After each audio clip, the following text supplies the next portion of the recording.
The Pulitzer Prize, an award over a century old that's been given to some of history's most iconic journalists, writers, and musicians. But how did the prize come to be? This is the story of the Pulitzer Prize and the man behind it, who once said, "Our republic and its press will rise or fall together."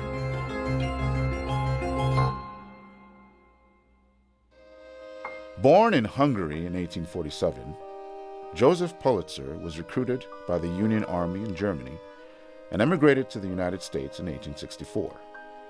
After serving 1 year, he moved to St. Louis, assimilating into the large German-American community, and entered the social circle of post-Civil War intellectuals at the Mercantile Library, where he taught himself English while working odd jobs. From those connections, he landed his first job at a German-language paper, the Westlich Post. After a few years, in 1879, Pulitzer bought the St. Louis Evening Dispatch and merged it with the Evening Post to create the St. Louis Post-Dispatch. According to Seymour Topping's biography of him, Pulitzer splashed investigative articles and editorials assailing government corruption, wealthy tax dodgers, and gamblers.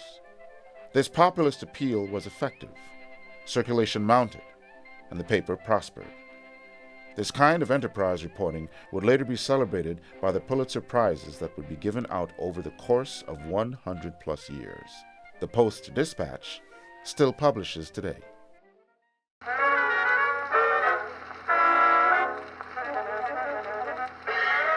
After St. Louis, Pulitzer moved to New York City and eventually purchased the New York World, a paper teetering on bankruptcy. To overcome the brutally competitive environment of newspapers, Pulitzer employed investigative journalists and used other, sometimes unsavory tactics to increase circulation, until the World became the largest newspaper in the United States. One of the most well-known exposés from this time was Nellie Bly's immersive reporting about her time at the Women's Lunatic Asylum on Blackwell's Island, where she reported on the subhuman conditions women were subjected to. The articles had a major impact, and Pulitzer's New York World entered a new era of new journalism. But battles with rival paper The Sun and William Randolph Hearst's Journal took a toll on Pulitzer's health. He became virtually blind and eventually withdrew from day-to-day control of the World. The World became involved in publishing yellow journalism to compete with Hearst, journalism that highlighted sensationalism over facts, and the paper suffered. But in 1904, Joseph Pulitzer hired Frank Cobb as editor-in-chief, and Cobb instilled a fierce liberalism that lasted beyond Pulitzer's death in 1911. In the last few years before Pulitzer's death, he gave a $2 million endowment, around $60 million today, to create a journalism school at Columbia University. In tandem with this, he endowed the Pulitzer Prize. Initially, the prizes were 4 awards in journalism, 4 in books and drama, 1 for education, and 5 traveling scholarships. One of the first awards in 1917 went to his paper, The New York World, for a piece titled Inside the German Empire. In 1918, the New York Times won the first of its 137 awards for public service in publishing. The Times has won more Pulitzers than any other organization.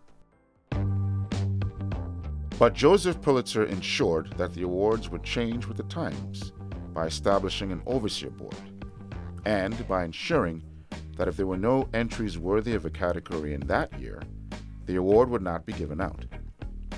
There are currently 23 awards, including the Photography Award that was first given out in 1942. The award for music has also undergone significant expansion from its early years, when it was won by exclusively classical music composers, until Wynton Marsalis blew the category wide open when he won for his jazz oratorio Blood on the Fields. And although the financial reward is less than a Nobel laureate or a MacArthur Fellow, The $15,000 reward is matched by the prestige and acclaim that Pulitzer winners earn. Today's Pulitzer Prize is still a celebrated achievement, and on Season 3 of CUNY Laureates, we will profile CUNY graduates who went on to win a Pulitzer. These include the first winner, historian Oscar Handlin, up to the most recent, investigative journalists Angela Hill and Rachel Levy. In between, CUNY graduates who have won a Pulitzer have included critics, fiction writers, dramatists, and photographers. I called the fake news the enemy of the people, and they are. Fake news, yeah? Uma grande mentira, mais fake news do jornal Folha de São Paulo. In a time when the press is increasingly under threat, we might be wise to heed the words of Joseph Pulitzer. We are a democracy, and there is only one way to get a democracy on its feet: in the matter of its individual, its social, its municipal, its state, its national conduct.